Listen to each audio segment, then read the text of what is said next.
yo lloro después de ver esta historia, contarla miles de veces, ya Claro, de más de 1000 conferencias, haber vivido la historia, pero en esta película no podés no llorar. sí, Es más, ¿y sabes dónde lloro yo, curiosamente? Cuando doy la lista de sobrevivientes.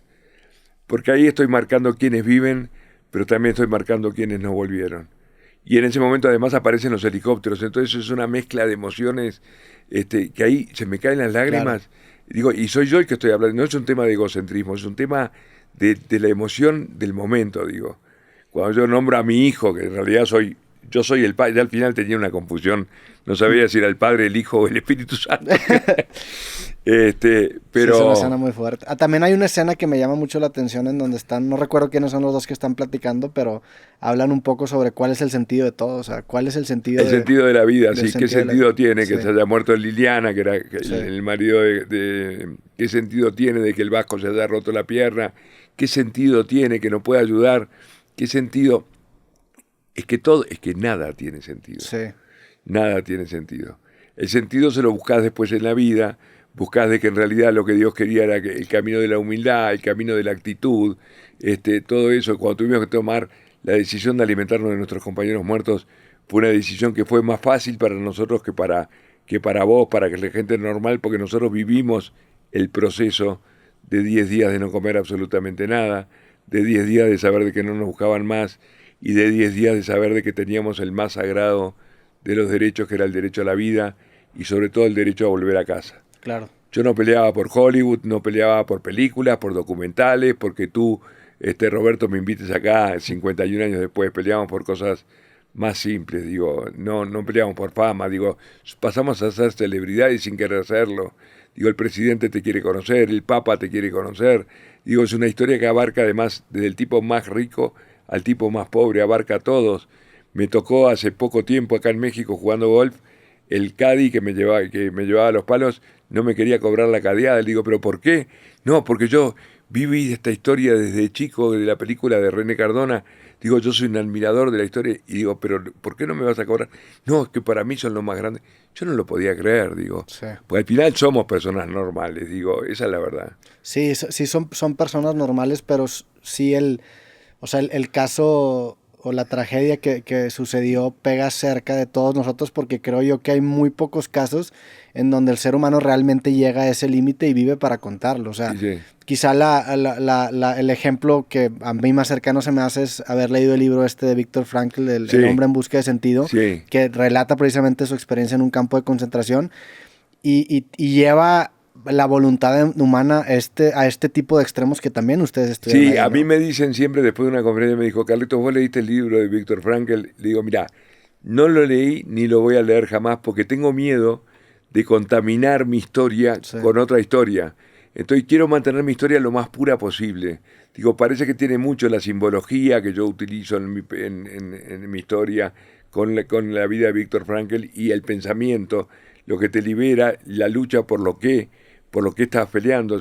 Yo no, imagínate, yo no sabía, no teníamos idea de que iba a ser una historia famosa. Digo, la gente me para por la calle, me paran en el aeropuerto, me paran los pilotos. Es una locura, digo, te convertís en celebridad. Parecía un rockstar, te juro. sí. El otro día en Costa Rica era una cosa de locos. Cualquier cosa que decía aplaudían. El TikTok vuela, digo. Hice un TikTok en mi vida, tuvo 170.000 vistas en. Digo, es una cosa rarísima lo que pasa. Sí, me imagino que en ese momento obviamente ni siquiera te cruza por la cabeza lo que No, pudiera pasar después, porque, a ver, lo habla mucho Maslow en esta pirámide de necesidades humanas. Cuando pierdes todas las necesidades de arriba, te vas a lo básico, a lo primario. a lo básico. Comer, tomar, poder sobrevivir, vaya, ¿no? Pero fíjate que nosotros pensamos que íbamos a llegar a Chile, ya nos habíamos sorteado entre los tres amigos quién se iba a bañar primero. Es Ok. del absurdo. Íbamos a llamar a Montevideo, vi a otra persona para que hablara con mi madre, para que no sintiera un shock emocional. Y cuando llegamos, estaba la prensa del mundo entero esperándonos. Yo no podía creer Ah, cuando lo cuando rescatan, nos ya. rescatan, sí. Es Sí, una paradoja de la vida de que vos decís una historia que la veíamos como una cosa natural, de pronto se convierte en algo sí. extraordinario. Fíjate que no es común de que los vivos tengan películas hechas. En general las películas se hacen de la gente que murió, de Napoleón, de Hitler, qué sé yo. Nosotros tenemos tres películas. Sí, O sea que es una historia que está bien, que éramos jóvenes, pero bueno, que es una historia que sigue y ahora están atrás, hay dos productoras atrás de la historia de mi padre, de la historia de la búsqueda, que fue una búsqueda insensata porque nunca encontró nada. Pero como decía mi padre, el obstáculo es mi mayor estímulo, digo. Sí, Y en realidad la vida es necesario el obstáculo, digo. claro.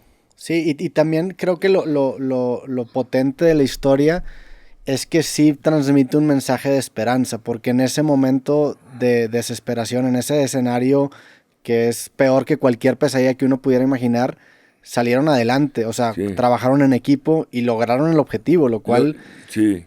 o sea, no sé cuál habrá sido la probabilidad de que eso pasara, pero era No, mínima, o las sea, era... probabilidades eran mínimas, mínimas, Sí, totalmente mínimas. Es más, me acuerdo que los japoneses habían hecho una estadística que esto podía pasar no sé si en 1 millón de años, una cosa así, o digo, sea, si ¿no? esto hubiera sido una película no basada en hechos reales, yo hubiera dicho, "Ah, es demasiado Bueno, fantasiosa". hubo que quitarle escenas. Digo, si vos te mirás, bueno, vos estás en las redes y todo, pero ahora justo apareció la escena de Valeta, que fue uno de los chicos que cuando se partió el avión quedó vivo, pero bajando, y en vez de agarrar hacia donde estaba el fuselaje, agarró hacia el precipicio. Esa escena la quitaron porque no era creíble todo lo que nos pasaba. En 2 horas 20, que se relata la historia, va a haber una extensión Claro, seguramente de la película, porque Bayona quería contar todo. sí. Quería contar todo. Debió haber sido una serie esta película quizás, pero porque es una película que tiene 70 días que son todos, desde el principio hasta el final, es de un enriquecimiento y de una cantidad de sucesos que pasaron que son increíbles. ¿En qué momento se ponen en contacto con el radio y empiezan a escuchar transmisiones o cómo se empiezan a tener contacto con el mundo Bueno, exterior? había dos radios, había una Spica y otra Sharp. Elegimos la que andaba mejor, le sacamos las pilas a una. La gente dice, ¿y cómo le duraban las baterías? Vos no te acordás porque porque sos chico, pero la manera que teníamos de recargar las pilas cuando éramos chicos era meterlas en el refrigerador. Las metés Ok, sí, sí los metía de chico en el refrigerador. Sí, tengo memorias de que había pilas en refrigerador en casa de mi abuela o incluso en casa de mis papás. Ponían las pilas ahí y se recargaban, no sé por Sí, por ¿verdad? qué Sí, mecanismo cierto. así. Entonces las poníamos en la nieve para recargarlas y escuchar las noticias. Y bueno, y teníamos contacto con radios chilenas, ahí arriba se escucha muy poco porque estás en la altura y hay mucha estática, pero Roy Harley, estudiante de ingeniería, diseñó una antena para escuchar la radio y escuchábamos, y ahí es donde se escucha la noticia de que no nos buscan más, que mi amigo Nicolich, el que escucha la noticia, se dirige a mí, quizás porque yo era el más chico, y me dijo, Carlitos, tengo una buena noticia para darte. Le digo, ¿qué pasó, Gustavo? Me dice, acabo de escuchar por radio de que dieron por finalizada la búsqueda del avión uruguayo y van a venir a buscar los restos nuestros en febrero cuando vengan los de Hieros. Y yo le digo, pero ¿cómo buena noticia, hijo de puta? Lo quería matar.